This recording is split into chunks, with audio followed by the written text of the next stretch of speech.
Welcome back to Voice Club.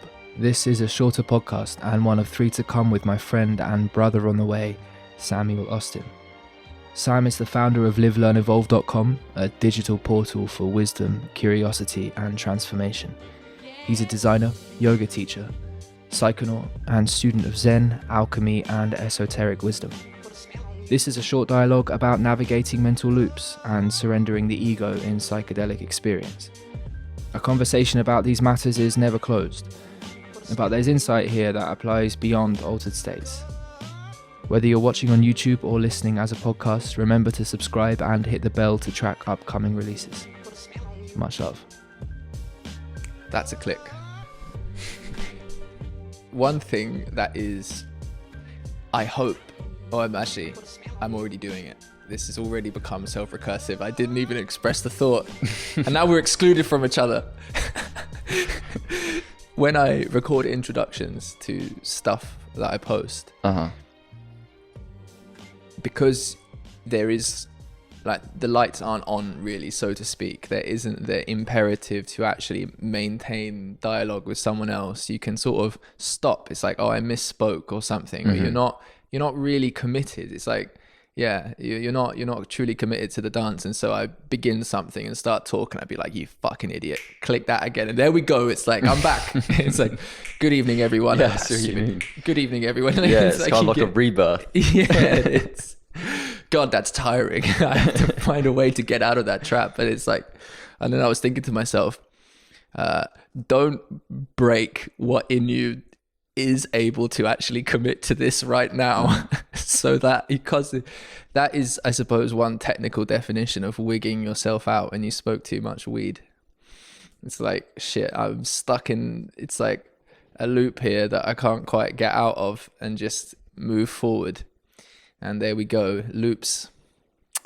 You know, perhaps this is an experience we've both shared on LSD, for example, or on a psychedelic where you are trapped in some sort of loop. Yes. I wonder if I could throw something at you here, because this actually may be something we can articulate with some, it might be helpful to some people watching this. And I want to be careful about any sort of conversation to do with psychedelics and flippant advocacy, because it's absolutely not the thing to be flippant about. No. But these are powerful tools that can be used for great positive benefit. God, and there's so many disclaimers I even want to add to that statement. One thing though that is experienced, that is a negative experience for people, is when you are trapped in some sort of thought loop, you can't escape. And that seems, the idea of that loop, that seems resonant to a lot of the stuff we've been speaking about earlier. So I wonder if you could articulate what it is to be stuck in a loop more broadly, and then perhaps how that shows up in psychedelics, and then what can be done to alleviate or move through that torture. Well, yeah, I've certainly been in a few psychedelic loops, that's for sure. And they have perhaps been the most fruitful events when it comes to navigating the mental loops that, say, might come up in a sober mental perspective. It seems like those loops expose the fractal nature of the mind, trying to wrap itself around reality and never quite being able to, as reality is propelled by novelty, and so it is always expanding. And so the moment we have a map, you know, we've talked about before, that map never quite fits reality, because again, we're in a new, more novel space again. And that does seem to be part of the teaching with the psychedelic bardos too, actually, for sure. Because what are bardos? Can you describe those? just dimensions that you seem to approach. They're always like Timothy Leary Ramdas wrote a really beautiful book, The Psychedelic Experience, which is based on bardos, kind of these levels, or you could say tests of awareness through the psychedelics, whereby you're tested almost by the experience to see kind of where you're at. And they use the Tibetan Book of the Dead to kind of formulate these quite poetic verses that you could use to help someone through one of those experiences. You could read it yourself, or someone would read it out to someone else who's having a heavy time in the trip. But aside from that, it always seemed as if any suffering I was experiencing within a psychedelic trip was some notion of grasping, some notion of mental attachment. And to the degree that I didn't attach, the psychedelics seemed to accelerate that loop. And also, as they accelerate, other reference points seem to drop off. So there's also a conceptual dropping off of other things that you can grasp to, so that your mind is kind of forced and backed into a corner. And one example of that, I would say, is with LSD, what happened was language fell away and numerology was the only thing that was left, just numbers, and eventually went all the way down to just 3, 2, 1, nothing. I had one experience where for probably an hour, the only thing that my ego was able to attach to was discerning the differences between the Trinity, then duality, and then there not being anything anymore. And it would continuously go out and try to split that. And the way this manifested was my friend who was tripping with me, and my cat, which entered the room. And I couldn't figure out if there was 3 individuals, or if the cat wasn't really involved in the experience and it was just me and my friend Tugan. Right. So just 2 again. Yeah. But then I felt like I was seeing from Tugan's perspective myself. Right. And that so there was actually only one being. Yes. And that seemed to loop around for eternity. Whether or not it was the cat involved. The discernment. Or just there's 3 of us, and there's 2 of us, and there's 1, and there's nothing. And it just kept looping and looping. And it was... Yeah, it was pretty... it was difficult, very difficult. It wasn't necessarily suffering, but to shift away from my own personal experience, I've heard that mirrored in many others too. Right. Where there's been a self-referential loop. Right. That seems to drop down to something very simplistic that they can't escape. Right. So all other reference points of reality seem to have fallen apart, and now it's just been this dance between 2 things that they can't get out of. Yes. And so the only way out of it is through, again, the surrender of mind, surrender of mental grasping, so that you just allow reality again to be as it is. And I could give you countless other examples of that, whereby the solution has been surrender. And I suppose that often conjures up a vibe of apathy within others, to just surrender and let it go. But it seems to be the real act of courage to just say, do you know what? I don't know, actually. And when you allow that not knowing to come, paradoxically, it's like you're rewarded with more than you could have ever imagined. And often, that does seem to be some kind of dissolving away of conditioning that you've had from the past, or some limiting belief around your identity, which actually dissolves with that experience. Mm-hmm.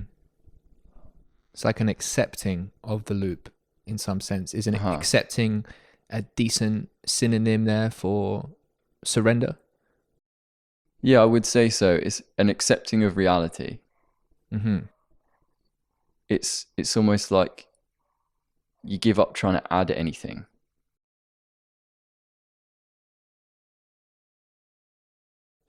Do you give up the need for it to be another way? Mm-hmm. Is that perhaps a good way to Absolutely, put this? yeah. Right. Yeah. Right. Yeah. You know, a lot of the times we're unhappy because we want things to be different. Mm-hmm. There's a real liberation to wanting what's actually happening right now. Mm. So accepting what's happening, and that's what you mean by the accepting it is in some sense a valuing of it for itself, just as it is. And the wanting would be, well, we want to be in touch with what is, and the process of moving Yeah. through all of that. So that is that. Yeah, for sure. Because what's happening here in the psychedelic experience, and not even necessarily just psychedelic. Sure. I mean, I think this really happens a lot in yoga a lot, actually. You're building fire in the body. You're giving space through these asanas, through these postural movements. You're allowing certain thoughts and habits and conditioned thinking to arise. You're witnessing it with presence. And it's strange, actually. Some postures seem to be more provocative in that sense than others. And you're giving space to that and you're watching them come up. And it's very similar to a psychedelic experience. And then that kind of shavasana, where they lie in the corpse pose at the end, is actually like an integration process. It's after all these movements, you then still the body and just allow what's happened to just settle a little. Like a muddied lake or muddied river has kind of been twirled up, and at the end you just kind of let it sit and let things be as they are. But certainly something that's worth pointing out is that the reason why you're accepting and letting go is actually because the things that you're holding on to don't actually have their illusions. They don't, a lot of the time they're things that aren't actually there. They're mind made, you know, whether that's like some conditioning around the way that you're navigating reality that is based on an experience you had when you were younger, that doesn't have any value actually to your present experience. Right. It happened, but it doesn't have any value now. And you're holding on to it is giving it fuel. And then by letting go of it, we're kind of throwing it into the fire in some ways. We're not negating it. Mm-hmm. We're allowing it to be. Mm-hmm. Beautiful. Yes, I agree with you. I think that the accepting of our delusion is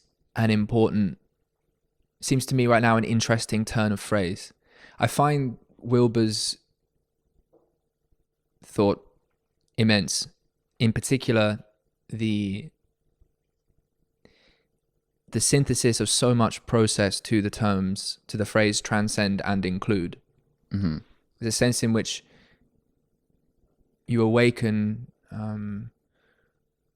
enable, activate, grow into a more in touch perspective, but that in so doing, you aren't, as you put it, negating Mm-hmm.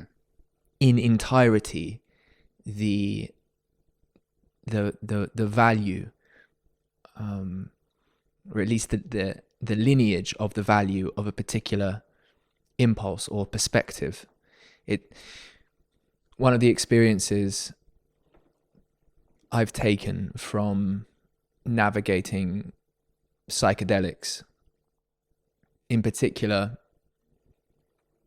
a navigation towards greater intensity or depth, associated perhaps with what people refer to as breaking through, which I think is relative anyway. Because once your cup is full or overflowed, like it could be a pond or a lake or an ocean, you're just a full cup at that point, you know. It's like there can be that voice, or there is that voice, of course, let's say of concern, of pain. I'm losing something. Let's go back. Let's stop this. This voice associated with the fear of death often. It's like the attitude I've found, and I think this syncs up with what you're saying. The attitude I've found to be helpful is not an attitude of like, oh God, there's that voice again. Need to stop that thing, you know. Don't take a bat to it. Don't bully it. Accept it, right? It's like, you know what? You can come along too. I know you're just looking out for me, you know. Obviously you should care. This fucking crazy what's going on right now. Like obviously you can. We should, like, there's a beauty to wanting to preserve as well. You know, but anything out of balance is an issue, and so it's an accepting but nevertheless an opening and a moving forward. So, and yes, it's like, sure, then we discover that the thoughts that we've been identifying with, or that previous conception that we've come to identify as ourselves, that narrative self or fixed ego self for at least some period of time, is in some sense an illusion, but more a stage of development, I would say. More just not the final incarnation. And sure, we might say it in its fixation never truly grasped the world, but it was representative, it was co-occurrent with lived being, at least for that agent, that consciousness, you know, which was navigating as it was. And so there is that to be respected, because God, the delusion, the capacity for delusion and self-deception, it's not going anywhere. You know, that's coming with us all the way. So the danger is always to in resenting a part of your eternal nature. This is something to worry about, something to take seriously. So it's like some sort of radical self-acceptance required, even if that part of you is ultimately at one level a precursor or the younger version, you know, of what it is you one day will grow into. Here we should probably have a look and reset. That was a nice little segment there, I thought. We put something together there that's going to terrify our mothers and perhaps help 3 psychedelically minded young people. Yeah, the trinity of the cat and the other human was something that I'll never forget. Yes, the thrill is gone this day.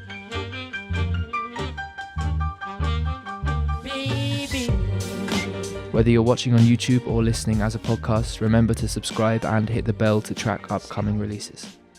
Much love.